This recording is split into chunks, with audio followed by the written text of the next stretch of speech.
তোমার জন্য কেউ থামবে না, সূর্যও না, চন্দ্রও না, আলো বাতাস রোদ বৃষ্টি কেউ না, একটা মানুষও না, একটা মানুষও না। এ দুনিয়া বড় স্বার্থপর, বড় স্বার্থপর। এজন্য বাপ আপনাদেরকেও বলি, যুবক তোমাদেরকেও বলি, তুমি নষ্ট হয়ে গেলে শেষ পর্যন্ত মনে রাখো তোমার জন্য কেউ থামবে না। আপনাদেরকে বলি বাবা, স্ত্রী সন্তানের জন্য যদি আপনি হারাম উপার্জন করে জীবনটা শেষ করছেন, কোনোদিন পাবেনও নাই। সুদের টাকা, কিস্তির টাকা, হারামের টাকা, ওজনে কম দেওয়া, ধোকাবাজি, প্রতারণা করা উপার্জন করা দরকার ছিল না। আমনের কলজার মধ্যে শয়তানে বসায় দিছে যে বউ বাচ্চার লাগে এগুলা করতেছো, করো না রে বাপ, খোদার কসম এরা মনে রাখবে না, এরা মনে রাখবে না, এরা কোনোদিন বলবে না, এরা মনে রাখবে। দুপুর বেলা জানাজা হইছে, আসরের পরে জানাজা হইছে, কানছে 2 ঘন্টা 4 ঘন্টা, জি পুত, নাতি নাতনি, স্ত্রী সন্তান। ওই দিনকেই এশার নামাজের পরে দেখা যাবে এরা সবাই পাশের বাড়ির থেকে ভাত তরকারি রাঁধে আনছে, এরা খানা খাইতেছে। এরা গোশত খায়, মাছ খায়, ডাল খায়, সবই খাইতেছে। এরা না কাঁদছে অনেক, ওই কাঁদছে আর কি। এজন্য আমি নিজেকে বরবাদ করে, আমার কবর, আমার আখিরাতকে নষ্ট করে আমি আমার স্ত্রী সন্তানকে হারাম খাওয়াইতে হবে, খোদার কসম এটা কোনো মুমিন করতে পারে, কোনো মুমিন করতে পারে। আমার ছেলে কোনোদিন 1 ওয়াক্ত ফজরের নামাজ পড়বে না, আর এমন জানোয়ারের জন্য আমি কামাই করুম, কমপক্ষে আমি আনিস এমন বেকুব না। তার লগে আমার আগে বুঝাপড়া করা দরকার। তুই মুসলমানের বাচ্চা কিনা আগে এটা বল, তুই ইমানদারের সন্তান কিনা বল বেটা। যদি তুই মুসলমানের বাচ্চা হস, আমি তোর জন্য মাথার ঘাম পায়ে ফেলে কামাই করবো, আমার এই কষ্টের উপার্জনের কিনা ফ্যান, খাট, পালং, সোফা, ফার্নিচার, বাজার সদাই, আর তুই বেঈমান সারা রাত মোবাইলে নারী দেখবি, ছবি দেখবি, কোনোদিন ফজরের নামাজ পড়বি না, এমন জানোয়ারের জন্যই আমি কামাই করলাম না। এমন হাইওয়ানের জন্য কামাই করতে বলছে কে? যার কপালে সেজদা নাই, অত মানুষ না। এইখানে আছে, দেখেন আপনি, আল্লাহ তাআলা বলছে সবচেয়ে নিকৃষ্ট মানুষ সে যে নামাজ নষ্ট করে। ফাখালাফা মিন বাদিহিম খালফুন, প্রত্যেক প্রজন্মের নিকৃষ্ট কারা? আল্লাহ বলেন আদাউস সালাহ, যারা তাদের নামাজকে নষ্ট করে দেয়।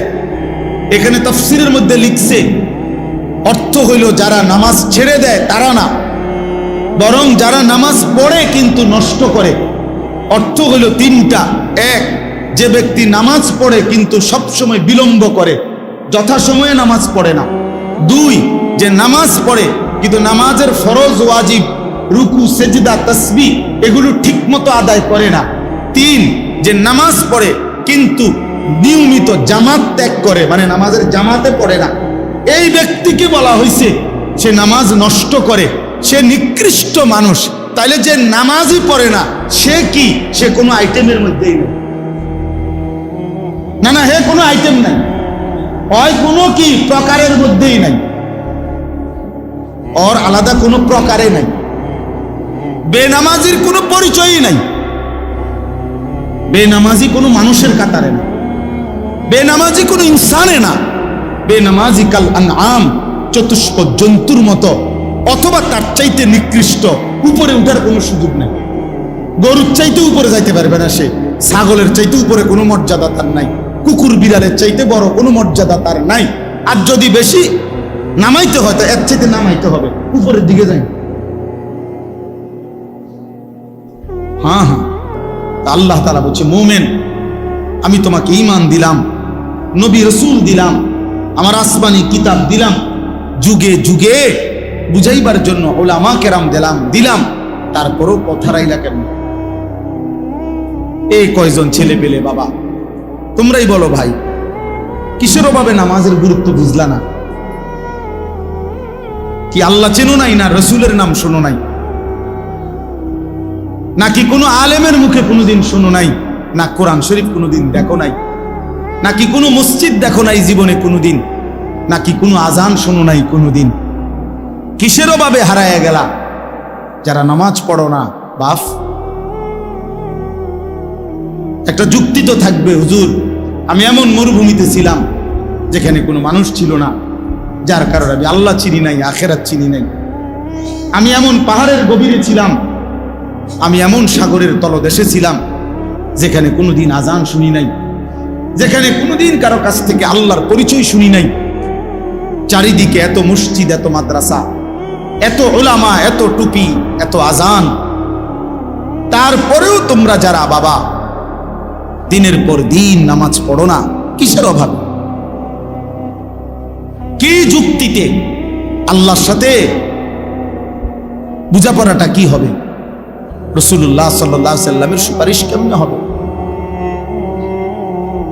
কেমনে হবে? আল্লাহর নবী সাল্লাল্লাহু আলাইহি সাল্লাম বলেন, বেঈমানের সাথে ইমানদারের যুক্তি, আল্লাহর নবী বলছে আসসালাহ, নবীজি বলছেন আল আহাদ, চুক্তি। মানে আল্লাহ তাআলার নবী বলছে আমরা যেন বেঈমানের সাথে এই কথার ওয়াদা করে নিছি, চুক্তি করে নিছি, তুই আল্লাহকে সেজদা দিবি না, আমি ওয়াদা দিলাম, আমি তোর সাথে চুক্তি করলাম, আমি মৃত্যু পর্যন্ত আমার আল্লাহকে সেজদা দেব। এটা হলো মুমিন আর কাফেরের চুক্তি, অর্থাৎ তুই সেজদা দিবি না, আমি দেব। আল্লাহর নবী বলছেন ফারকু বাইনানা ওয়া বাইনাল কুফরি ওয়াশ শিরক, আমাদের ইমানদারের মাঝে আর মুশরিক কাফেরের মাঝে পার্থক্য আসসালাহ, নামাজ। নামাজ, ইমানদার সেজদা দেয়, নামাজ পড়ে, মুশরিক বেঈমান নামাজ পড়েন। নবীজি সাল্লাল্লাহু আলাইহি সাল্লাম বলেছেন মান তারাকা সালাতাম মুতাআম্মিদান ফাকাদ কাফারা, যে ইচ্ছে করে নামাজ ছেড়ে দিল সে কুফরি করল। খোদার কসম বাপ, তো রাসূলুল্লাহ সাল্লাল্লাহু আলাইহি সাল্লামের হাদিস। তুমি যদি দুই চার শব্দ পড়ালেখা করে কিছু বুঝো, আমরা তো পড়ালেখা করছি, আমরা বেকুব দেখে নি নামাজ পড়ি, আমরা বোকা দেখে নি হালাল খাইতে চেষ্টা করি। ওকে আহম্মক না, পড়ালেখা নাই আহম্মক। আমার তো সার্টিফিকেট আছে অনেকটি, কয়টা সার্টিফিকেট লাগবে? হ্যাঁ, এক পলিথিন সার্টিফিকেট হইব। আমি তো সারা বাংলাদেশে ফার্স্ট হয়েছি আলহামদুলিল্লাহ, সারা বাংলাদেশে 1998 সালে সমগ্র বাংলাদেশে 1 নম্বর হয়েছে। আমার অনেক সার্টিফিকেট আছে, এটি কই আছে কইতেও পারি না, মানে তুই রাখছি। অর্থ হইল তো বোকা না, সেজদাওয়ালা কি বোকা চাচা? ওরা কি ভাবছে? ওরা কি ভাবছে? শয়তান দুশ্মন ওদেরকে একটা চুলের মধ্যে লাগায় রাখছে, যে সারাদিন চুল ফিরাইবা এভাবে, এতে একটা কাম দিছে, শুধু চুলেটারে ফিরাইবা, চুলের উপরে 3 মাসের ডিজাইন বদলাইবা, চুলের উপরে কমপক্ষে 500 টাকা চুলের সেলুনে খরচ করবা। কারণ একেবারে স্পষ্ট কথা মনে রাখবেন, ছেলে বাবা মনে রাখো, চুলের উপরে ব্যস্ত থাকা, চুল নিয়ে, চুলের সৌন্দর্য, চুলের মধ্যে রূপচর্চা, চুল নিয়ে ব্যস্ত থাকা, এটা নারীর স্বভাব। এই জন্য এই পৃথিবীতে নারীর চুলের জন্য হাজারো আইটেমের তেল প্রসাধনী আছে। নারীর সৌন্দর্য তার চুলে, এজন্য নারী তার চুল সুন্দর রাখা, লম্বা করা, চুলের উপরে, সৌন্দর্যের উপরে বহু ফিকির করে। এজন্য যেই সমস্ত ছেলে এই চুল নিয়ে ব্যস্ত, তোর মধ্যে মূলত পৌরুষ নাই, নারীর স্বভাব তোর উপরে গালেব, এই জন্য তোর মধ্যে এই মানসিকতা। পুরুষ যেটারে বলে ওটা তুই হারায় ফেলছ। যারা তাদের মনের চাহিদার অনুসরণ করে, এই প্রিয় যুবক কিশোর বাবা, বুঝতে শেখো বাপ, নিজের হাতে নিজেরে তুলে নিও না বাবা। এই পৃথিবীতে মানুষের বাচ্চার, গরু ছাগলের বাচ্চা এক না। গরু ছাগলের বাচ্চা এটা নিজের মতো চললে কোনো অসুবিধা হয় না, যার কারণে 2 বাজার পরে গাবি বিক্রি করে দেয়, বাচ্চা এমনি বড় হয়ে যায়, বাছুর অসুবিধা হয় না, কারণ দুধ খানার মাসালা, ঘাস খানার মাসালা, আর তেমন কিছু নাই। কিছু দুধ খাবে, আর ঘাস টাস খাবে, দৌড়াদৌড়ি করবে। এই গাভীর বাচ্চার এর দূরে ভুল বিষয়, কিন্তু মুসলমানের বাচ্চা, মানুষের বাচ্চা এটা না ভাইয়া। মানুষের বাচ্চার ইমান, ইসলাম, আখলাক, লেনদেন, আদব, আচরণ সবকিছু সুন্দর করা, ওই আলোকে জীবন গড়া, কবর ঠিক রাখা, হাসরের ময়দান আখেরাত ঠিক করা, এটা পুরা একটা জিম্মাদারি। এই জন্য আল্লাহ তাআলা একটা বাচ্চাকে লাওয়ারিশ দেয় নাই। মাথার উপরে তার মা, বাবা, দাদা, দাদি, নানা, নানি, বড় ভাই, বড় বোন, চাচা, মামা, ফুফা, খালু, এত অভিভাবক দিয়ে আল্লাহ তাআলা তার মাথার উপরে রাখছেন যেন সে উত্তম আখলাক নিয়ে জিন্দেগি গঠন করতে পারে। এটা লাওয়ারিশ না, লাওয়ারিশ না। এজন্য প্রিয় ভাই আমার, আল্লাহ বলছে ওয়াত্তাবাউশ শাহওয়াত, যে তার মনের চাহিদার অনুসরণ করে, তার মনে যা চায় তা। কিসের আল্লাহ, কিসের রসুল, কিসের কোরআন, কিসের কিতাব? হুজুর আমি কিচ্ছু মানি না, আমি মুক্ত, আমি স্বাধীন, আমার মনে যা চায় তা। আমি 3 মাস আগে চুল রাখছি এভাবে, এখন রাখছি এভাবে। আমি একবার পরছি সিপা ফ্যান্ট, আবার পরি ডোলা ফ্যান্ট। আমার যা মন চায় তাই। আমি মন চাইলে দাঁড়াইয়া পেশাব করি, মন চাইলে বসে পেশাব করি, মন চাইলে হাঁটতে হাঁটতে পেশাব করি। না রে ভাইয়া, এটা মুসলমানের জিন্দেগি না, এটা মানুষের জীবন না, এটা মুমিনের জীবন না বন্ধু। নিজের হাতে যে নিজেকে তুলে নেয় সে শয়তান, সে শয়তান, ইবলিস। এজন্য ইবলিসের অপরাধের নাম কি? আনা আনা আনা আনা শব্দের অর্থ হলো আমি। কোরআন শরীফে আছে আল্লাহ তাআলা জিজ্ঞেস করছে সেজদা দিলি না কেন ইবলিসকে? বলছে আনা খায়রুম মিনহু, আমি তার চাইতে উত্তম। আল্লাহ বলছে কি বললি? আমার সামনে বললি আমি, আমি আল্লাহর সামনে? যা ফখরুজ, বের হ অহংকারী, আজকে থেকে কিয়ামত পর্যন্ত তোর উপরে আল্লাহর লানত। যা। সেই যে তাড়ায় দিল, আর কোনোদিন ফিরতে পারছে? আমি, আমার যেমন চাইতে, আপনি কে? হুজুর আপনার সমস্যা কি? আমি তো অনেক সময় বলি, অনেক ছেলেপেলে আছে না এমন, তারা একটু ভালো কথা বললে হ্যাঁ আপনার সমস্যা কি? তারা আরে বেটা বেউকুফ, আমার কি সমস্যা? তোরে না সমস্যা বেটা, আমার সমস্যার জন্য তো আমি বলছি না, তোর সমস্যা। তোর এই নারী ছবি, অশ্লীল দৃশ্য, বেনামাজি জিন্দেগি, ফজরের নামাজ না পড়া এই জীবন তোমারে জাহান্নামের আগুনে ফেলে দিবে। আমি তোমারে মায়া কইরা ধাউ ধাউ আগুন থেকে বাঁচাইতে চাই, এজন্য ডাকছি তোমার। সমস্যা আমার হবে কেন? সমস্যা তোমার। নবীজি সাল্লাল্লাহু আলাইহি সাল্লামের হাদিসে আছে, নবীজি বলছে আমি চেয়েছি আমার একটা একটা উম্মত কোমরে জড়াইয়া ধরে হলেও জাহান্নামের আগুন থেকে বাঁচাইতে। সর্বশেষ কথা, ফাসাউফা ইয়ালকাউনা গাইয়া, আল্লাহ বলে এই 2টি মন্দ অভ্যাস যারা তাদের নামাজ নষ্ট করে, মনের ইচ্ছা মতো চলে, তারা নিকৃষ্ট প্রজন্ম, মন্দ উত্তরসূরি। আমি আল্লাহ তাদেরকে জাহান্নামের সবচেয়ে নিকৃষ্ট গর্ত গাই, এই গাই নামক গর্তের মধ্যে ছুঁড়ে মারে। পুরা জাহান্নামের মধ্যে সবচেয়ে নিকৃষ্ট একটি আযাবে, সবচেয়ে ভয়ঙ্কর একটা গর্তের নাম হলো গাই। তাফসীরে আছে। আশ্চর্য কথা হলো নবীজি বলছে এই জাহান্নামের ওই গুহাটা এতটা ভয়ঙ্কর, জাহান্নামের বাকি অংশ আল্লাহর কাছে পানাহ চায় যে আল্লাহ আমি জাহান্নামকেও ওই গর্তে ফেলিয়ে দেব।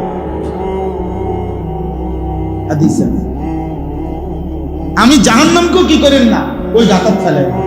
আল্লাহ বলছে ফাসাউফা ইয়ালকাউনা গাইয়া, আমি ওই নাফরমান যে নামাজ নষ্ট করে আর তার মনের মতো চলে, আমি তারে সেই গাই নামক জাহান্নামের গর্তে ছুঁড়ে মারি।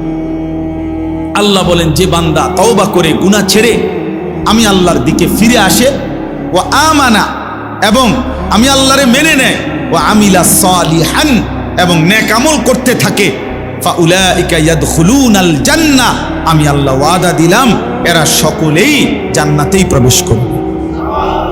ওয়ালা ইউজলামুনা শাইআ, কোনো জুলুম করা হবে না। অর্থাৎ পিছনের ওই গুনাহগুলোর কারণে লজ্জা দেওয়া হবে না, বরং তওবা করে ফিরে আসলে, নতুন করে বন্দিগি শুরু করলে আমি আল্লাহ এখন থেকেই তারে জান্নাত দিয়ে দেব। এই জন্য প্রিয় ভাই, প্রিয় কিশোর, নওজোয়ান, বয়স্ক বাবা, আমিও আমরা সবাই মিলে চলেন আল্লাহর দিকে ফিরে আসি। কার দিকে বলেন না, কার দিকে ফিরা দরকার? নবী সাল্লাল্লাহু আলাইহি সাল্লামের সুন্নাতের দিকে। আল্লাহ তাআলা আমাদেরকে তৌফিক দান করেন। ছোটবেলায় আমরা যখন মোটামুটি পড়ালেখা করতাম, আমাদের বুঝের বয়সে আমরা ছোটবেলায় দেখছি যে ডাক্তার, একজন ডাক্তারই এমবিবিএস ডাক্তার সব রোগের চিকিৎসা করত। যে কোনো রোগীকেই ওনারা ঔষধ দিত আগে। কিন্তু আজকে 30 বছরের ব্যবধানে আইসা, 20-25 বছরের ব্যবধানে আইসা এখন পরিস্থিতি হলো এমন, মানব দেহের প্রত্যেক অঙ্গের আলাদা আলাদা স্পেশালিস্ট ডাক্তার, আলাদা আলাদা ডিপার্টমেন্ট। নাক কান গলা আলাদা, চক্ষু আলাদা, ব্রেনের আলাদা, অনেক ডিপার্টমেন্ট, অভাব নাই। আলাদা আলাদা বিষয় ডাক্তার।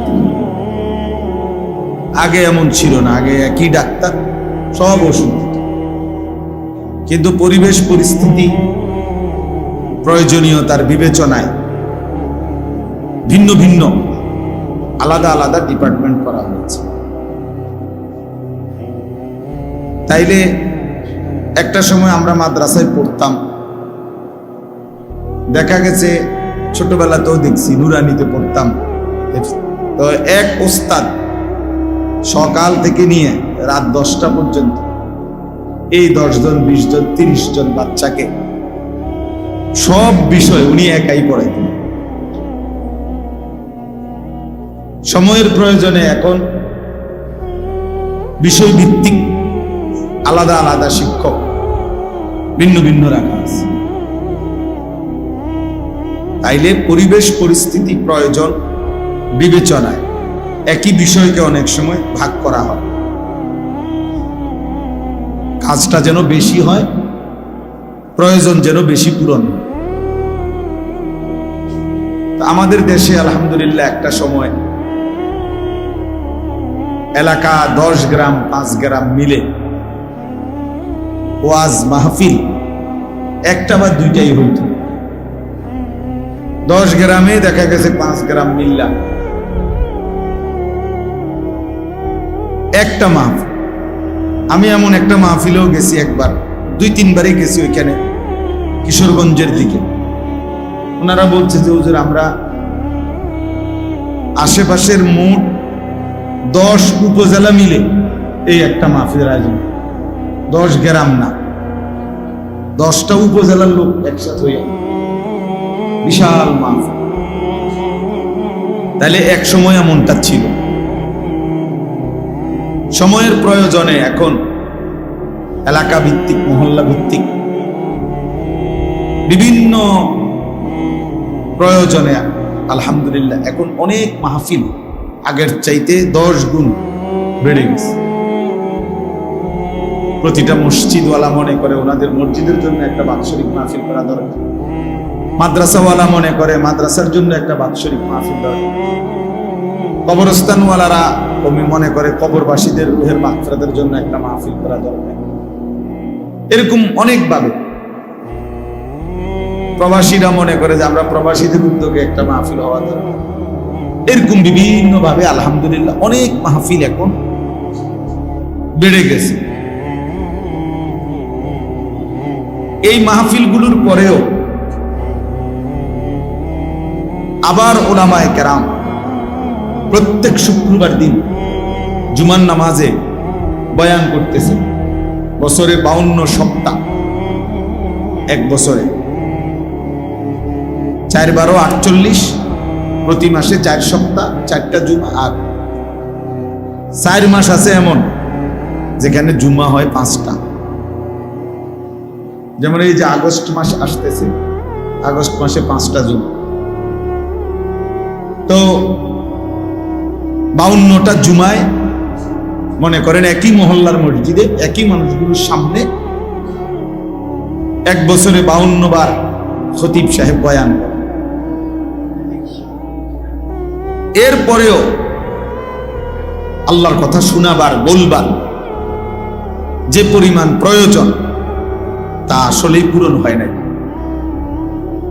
আল্লাহর কথা আরো বেশি বলা দরকার, আল্লাহর দিকে আরো বেশি ডাকা দরকার।